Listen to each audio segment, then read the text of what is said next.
Tem um camarada aqui que tem uma pesquisa, ele estuda há alguns anos o Augusto dos Anjos.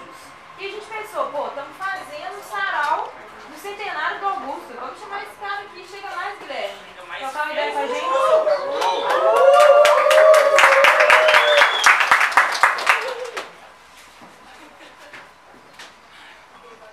Boa noite. Guilherme, é só minha mãe que chama, eu falei para tentar te enganar. Meu nome é Colô, nome de rua, Colô.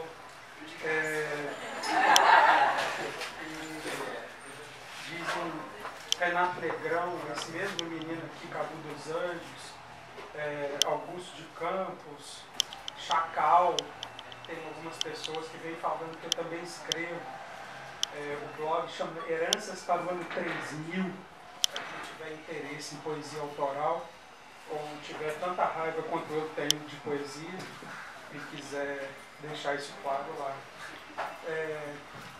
Eles me convidaram meio que de última hora, porque realmente eu pesquiso Augusto dos Anjos fora da academia já há mais de 20 anos e dentro da academia há mais de 10 anos. Eu sou da Letras, da Federal, e publico na Federal de João Pessoa. E me pareceu muito oportuna essa oportunidade, porque esse é o ano do centenário da morte do Augusto. Augusto dos Anjos é um poeta paraibano que nasceu em 20 de abril de 1884 no município de Sapé, que é interior da Paraíba, mas não é exatamente Sapé. Não é um município, não é. Está 1h15 de João Pessoa. Não tem nada, é a várzea paraibana. É o que a gente chama aqui de Zona da Mata para eles lá. Não tem nada a ver com sertão. Ele morreu e está enterrado, nasceu paraibano e está enterrado em Leopoldina, que é uma cidade aqui para os lados do Rio, no dia 12 de novembro de 1914. Então, esse ano a gente comemora 100 anos do passamento, do falecimento, do renascimento. Deem aí, cada um com o amor que tiverem pelo Augusto, porque é isso que nos move, o nome que quiserem para essa efeméride, que é a passagem do Augusto, né? Ele fez, em 2012 a gente comemorou os 100 anos do único livro que ele escreveu em vida, que chama Eu, que é um livro, um pequeno excerto, são 58 poemas. Foi lançado em junho de 1912, numa época muito particular da poesia brasileira, onde você tinha o sorriso da sociedade, né? A poesia que era lida no Rio de Janeiro e no Brasil como consequência era uma extensão de uma pequena grande burguesia que queria instalar um entendimento de que boa poesia era Olavo Bilac, era Manuel Bandeira, e Augusto veio da Paraíba para tentar a vida no Rio, e foi morrer em Leopoldina por não ter conseguido bosta em 3 anos no Rio, fazia bicos de professor e tal.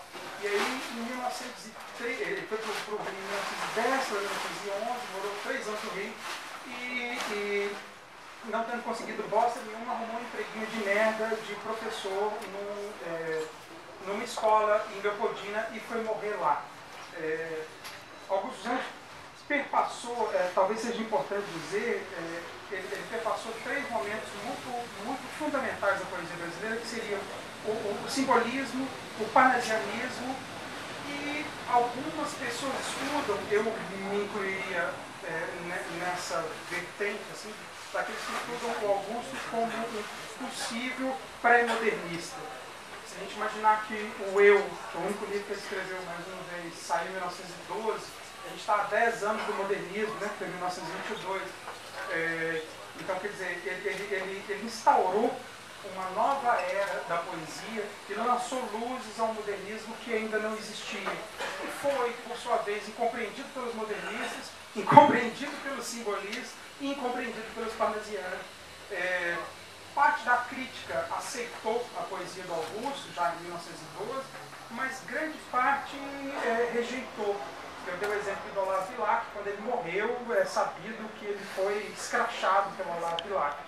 É um cara que a gente tem 3 momentos da poesia dele, como eu estava dizendo, parnasianismo, simbolismo e pré-modernismo, e ele introjectou na poesia elementos de baixo calão, algo que até então não era considerado como poesia.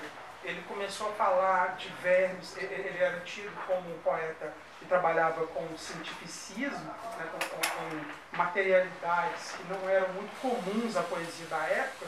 Então ele usava palavras de... Ele misturava, né, na verdade, como todos bem sabem. Primeiro, assim, ele trabalhava com sonetos. O nosso poeta que já estreou com versos íntimos, que é provavelmente o soneto mais conhecido do Augusto, que diz que foi escrito em 1901. Então ele nasceu em 1884, você imaginar que em 1901 o cara, com 17 anos, me lançou todo mundo é poeta com versos íntimos. Todo mundo é poeta com 17 anos. Isso é uma máxima muito recorrente. Inclusive, existe uma perspectiva do Humberto Nóbrega, que é um estudioso paraibano, que diz que ele escreveu versos em 1906, não em 1901. Então, quer dizer, assim, sem querer delongar e entrar muito, existem muitas questões ainda por serem respondidas a respeito do Augusto. O trabalho de pesquisa em poesia é um trabalho sem nenhum respaldo, mesmo no meandro acadêmico. Se estudar um poeta brasileiro, nordestino, é algo que a gente não tem muito respaldo. E no ano do centenário é um grande prazer. Esse ano eu participei de alguns trabalhos na Federal de João Pessoa, que é onde eu escrevo e tal. E é muito importante a gente lembrar do Augusto como uma figura que foi alguém do underground. Assim. Ele realmente representou o não mainstream, o off-stream, se preferir, né? Algo completamente fora da perspectiva de que se imaginava ou do que se queria à época. 100 anos depois, e depois de participar de vários momentos da comemoração, que foram, por exemplo, existe hoje em Leopoldina a casa, o Museu Espaço dos Anjos, que está aberto lá, que é a casa onde ele morreu. Você tem o Memorial Augusto dos Anjos no Sapé, na Paraíba. Você tem na Academia Paraibana de Letras um espaço significativo para o Augusto. Então, quer dizer, participar desse momento e tentar lembrar as pessoas a importância e o momento específico, não só o momento, mas a pessoa específica que Augusto dos Anjos foi e representou na poesia brasileira, é algo que me surpreende. Fico muito feliz de ver uma galera, independente de idade, que isso também é uma bobagem, aqui prestigiando o Augusto. E eu queria falar só um poeminha dele, porque não é minha área. Claro, se alguém tiver alguma curiosidade com o Augusto, inclusive. Não, o Augusto, ele era abstêmio, cara. Ele era abstêmio. Eu te contei essa história aqui agora há pouco. Augusto morreu às 4 horas da manhã do dia 12 de novembro de 1914, como a gente estava comentando aqui agora. E ele nunca bebeu bosta nenhuma. Ele era viciado em café. Era apaixonado por Edgar Allan Poe e Shakespeare. Eram os grandes escritores. Eu pesquiso Augusto hoje numa vertente... eu tenho tentado traçar uma linha e encontrei algumas coisas, estou escrevendo a respeito, consegui publicar e tal, entre Augusto dos Anjos e Arthur Rimbaud, que é um poeta francês que também transita entre o decadentismo, que é uma linha que o Augusto também trabalha, o fin du siècle, né, que eles chamam de final do século. Por exemplo, tem umas coisas idiotas, todo mundo acha que Augusto morreu de tuberculose, morreu de pneumonia, porque todos os grandes poetas da época morreram de tuberculose, então existia a gente vai criando mitos a respeito da figura do Augusto, mas respondendo sobre ele diretamente, não bebia. Ele teve ele tomou uma dose de rum na veia, que a Esther Fialho, que é a esposa do Augusto, aplicou, ele já moribundo na cama, no que hoje é o Museu Espaço Augusto dos Anjos, para ver se ele revivava, e não deu bosta nenhuma, morreu 4 horas da manhã.